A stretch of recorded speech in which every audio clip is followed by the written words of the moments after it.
the words, "I hate myself." What does that mean fully?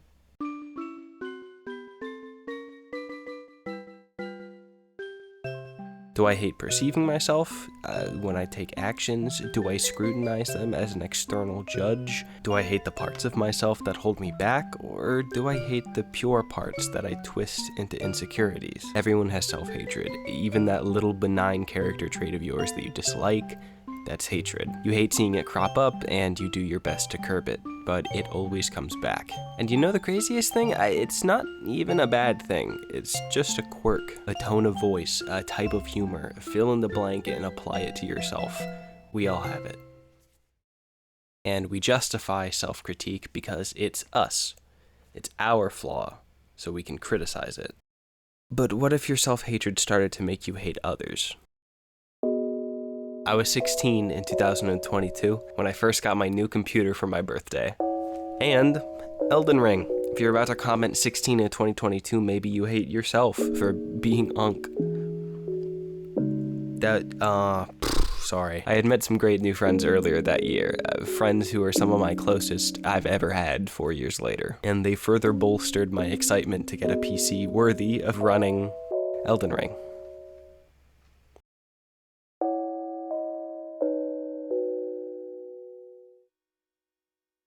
Ocarina of Time is my favorite video game of all time, so Elden Ring was a no-brainer. I had played through half of Sekiro earlier that year and spent like 20 hours playing around in the first boss's area alone. It was addicting, sleek, everything I could have asked for in a combat system, and it still stands neck and neck for my favorite FromSoft game. But that birthday night, after my now fiancé left my house, I went out to the cold front porch to escape all the noise and booted the game up.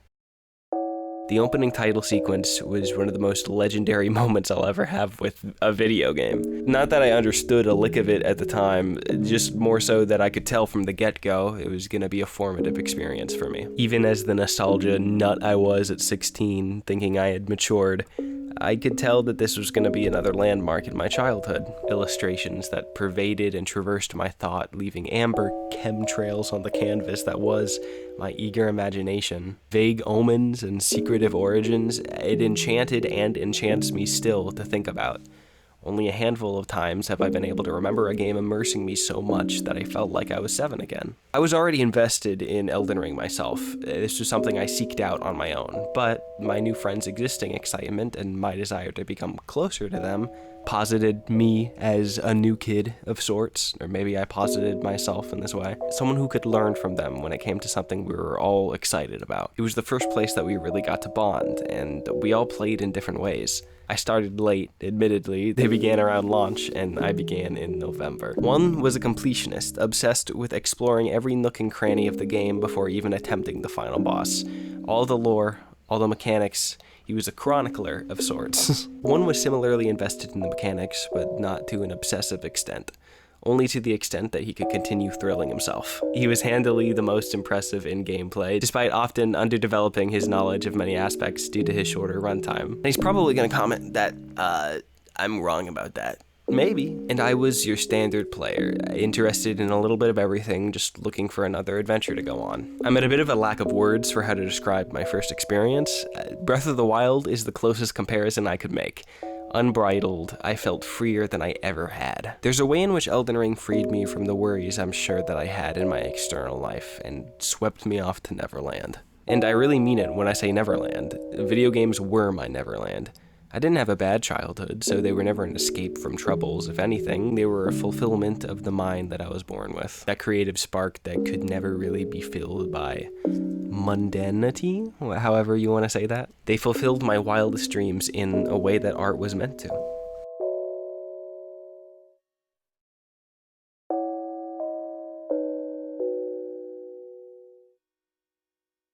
For a game so vast, I don't even know where to begin. Maybe it was the infinite array of weapons and armor to pick from, the unique and unusual, at least to me at the time, weapon scaling system, the art, the writing, the soundtrack, the structured yet completely intact freedom. there is nothing like Elden Ring. I keep coming back to Ocarina of Time because I truly believe these games are the fulfillment of each other in many ways. There's a level of puzzle brilliance that exists in Ocarina of Time that I would have loved to see in Elden Ring, and there's a degree of perfected combat that Ocarina of Time could have achieved with more foresight.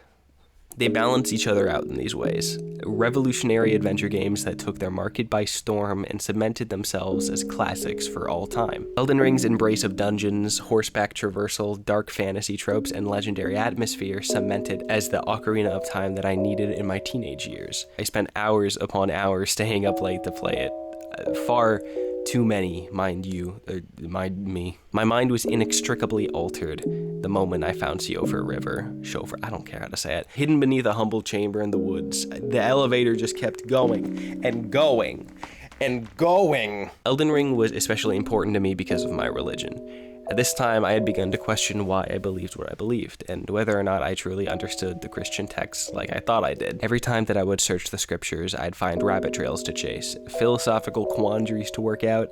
It was a practice that nurtured my heart for art, as every time I asked these big questions, why do I believe God is real? What did Jesus Christ mean when he said X, Y, or Z? What are the truth claims of other religions other than my own? I felt a level of excitement and problem solving that was more abstract than any schoolwork I had ever done. I knew my mind was created to adore asking questions. Not that that is unique to me, I just fall in that category. Being a YouTuber in the first place is self-indulgent, so I gotta be kinda self-indulgent in my own videos. So evidently, a game like Elden Ring with the most abstracted, multifaceted, and long-reaching lore in its respective series captivated me. With every lore revelation and question asked, there was energy surged back into my theological exploits, and vice versa. The more that I realized the Bible itself was abstracted with intention, using metaphor and poetry to communicate real concepts in artistic ways, the less I fell into the trap of religious fundamentalism. Elden Ring, in this way, helped me interpret my own religion for what it truly is. America is Radagon, Radagon is America, but they are not the same person. A logical contradiction if you void the text of its purpose by conflating it with a materialist's mind. Jesus Christ is God, but God the Father is not Jesus Christ, nor is Jesus Christ God the Father. I'm not calling these revelations the same, but I'm implying that the artistic literacy and fear-mongering I've seen in the misguided or abusers of my own religion is ironic, considering how the Bible is artistic much in the same way that secular art is. Yet fundamentalism will boycott this art as it depicts sin. Rykard is one of the most disgusting, horrific depictions of dark fantasy gore. It's clear that any self-respecting Christian would reject this art. His sword is made out of yet living victims, and his skull was burrowed into by an ancient serpent, and his wife eats his corpse upon his death in a sort of intimate ritual. Yet, in the Bible, alright, I may just have to flash some verses up here, otherwise YouTube may not let me keep this video up, but we'll see. Jesus Christ was tortured in gruesome detail, and every sin in the world was endured by him. Jesus felt every shame all at once, and it was infinitely worse than that mere physical torture he experienced. I can blame American evangelicalism, I can blame political factors, even schools of thought within the church, but I'm not here to hate on those who share my faith, even if there are genuine evils therein. I want to express that the synergistic relationship I experienced between Elden Ring and my faith opened my eyes in a way that helped me enjoy both art and my reason for existence all the more. In this way, it was truly my game. My new friends also had a vested interest in theology and the legendarium of Elden Ring, so we bonded over that, and we still do. The Venn diagram between religious and fictional lore, the inspiration, the experience of unraveling it all, it still brings us together. One of us was significantly more studied on Elden Ring, and so he helped us interpret everything as it came. Lore revelations were made even greater and mind-blowing with him by our side to help interpret it all. And I think it inspired myself and our other friend to become more invested in this type of interpretation ourselves. Eventually, I worked myself up to a level of knowledge where I could debate lore on an equal level with him. Kind of. Which, you know, when previously I felt like a protege. In many ways, I applied the eyes of a little brother onto myself, even though I'm in the middle of the group age-wise. I hadn't made friends like this in a very long time. So I think in a sense I was scared to be myself completely, whether for fear of rejection or being seen at all. But luckily, these guys continually did and do accept me for who I am at my core.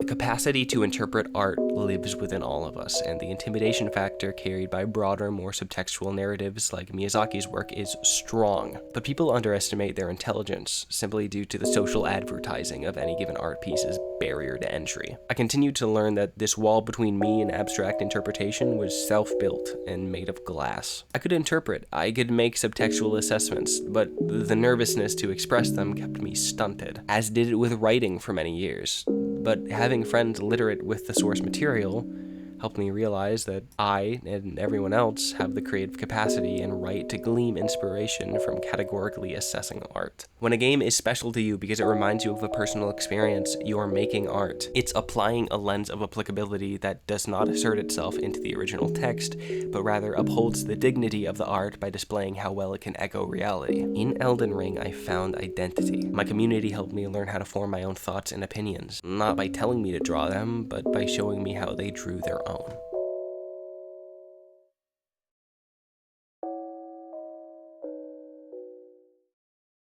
A couple months ago, I beat Hollow Knight. I bought Hollow Knight in 2022 and played it for a couple hours and dropped it for 3 years. Not for any particular reason, it just didn't draw me in. I could appreciate it for what it was, but it just wasn't clicking with me. However, for my friends, the ones I mentioned from before, it was like the highest art. Those feelings I had when playing Elden Ring, that was this for them. Their first Souls-like experience. Spelunking through Hallownest and uncovering its history feels inherently inspired by Miyazaki's work. It's a wonder to behold. Every location you visit carries some degree of significance, big or small, to the flourishing of the player's concept of Hallownest. Every step you take into this world leads you closer into the abandoned kingdom's full chronicles. They got item descriptions, a post-apocalyptic setting where you only get to learn of a kingdom's grandeur after a great calamity. It's Dark Souls, it's Bloodborne, it's Elden Ring, and none of that inspiration undermines the originality of Hollow Knight. Team Cherry had far more identity than a simple iterative work would suggest. Twin, a wheel is not a rock just because we got wheels when humans found out that a stone can roll. I have a lot to say in appraisal of Hollow Knight, and just praise alone, but I'm preoccupied with what it did to me. That sounds really weird. Never mind. I don't want to analyze Hollow Knight. I want to analyze myself.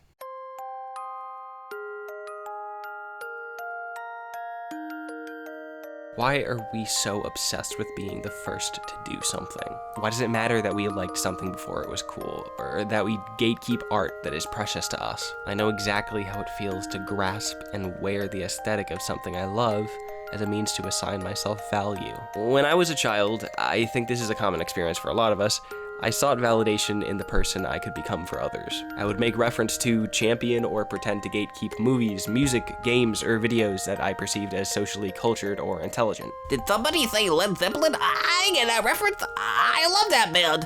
I have never listened to Led Zeppelin to this day. This was a bad habit of mine that worked in tandem with my constant need for the praise and attention of others. It's especially my friends, most of whom were older than me. This gap in age was a vital part of why I felt the need to perform. If someone else thought something was cool, you as a performer would only have 2 reactions: overbearing agreement or expressed inferiority, usually passive-aggressively. Yeah, that's cool, but did you actually know about this? In an attempt to put yourself on a pedestal above them. Identity comes from what you have and what others do not. This is what the insecurity of adolescence drills into us, and that can develop selfishly or unhealthily selflessly. Either you have nothing and conform, or you have everything and divide.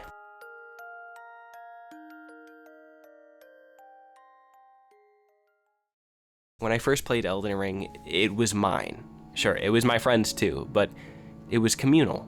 It was a shared love, and was greatly influenced by that art piece's ability to be experienced differently. Different endings, builds, and interpretations. When I first played Hollow Knight, it was... well, I didn't really know. It was good. It was great, even, but it took years for me to even progress more than halfway through. And when I finally did, it was with my friends. I played it with them nearly every time I booted the game up, and it was so much better than doing it alone. Even though I loved that too. Sending screenshots to the group chat so I could see the homies react to me uncovering a secret or beating a boss is always a great feeling, no matter who you are or where you are. It's community. But community doesn't always lend itself to art. I had a conversation with my brother the other day about a band we both like and have liked for a long time, and he said something that I thought was super poignant. He said something to the effect of, "It took me a while to enjoy the band because, that was y'all's thing," in reference to me and my friends. I should have been confused, but I totally got it. I think it's disturbingly natural as humans to value your individuality over your peace of mind. You should be the expert on what you like, even at the expense of your pleasure, and if you're not, you should like a lot of different things so that no one else's things overlap with yours. It's an uncomfortable need to find your own identity through what separates you from others, and the more you give into that temptation, the more you get exactly what you asked for.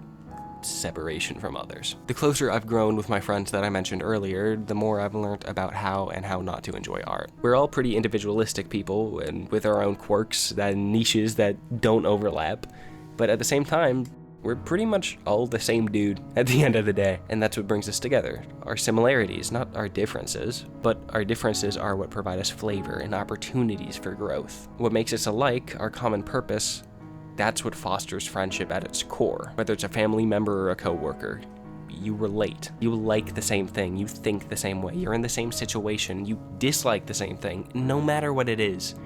Individuality is not what makes life worth it solely. It's the parity between the two.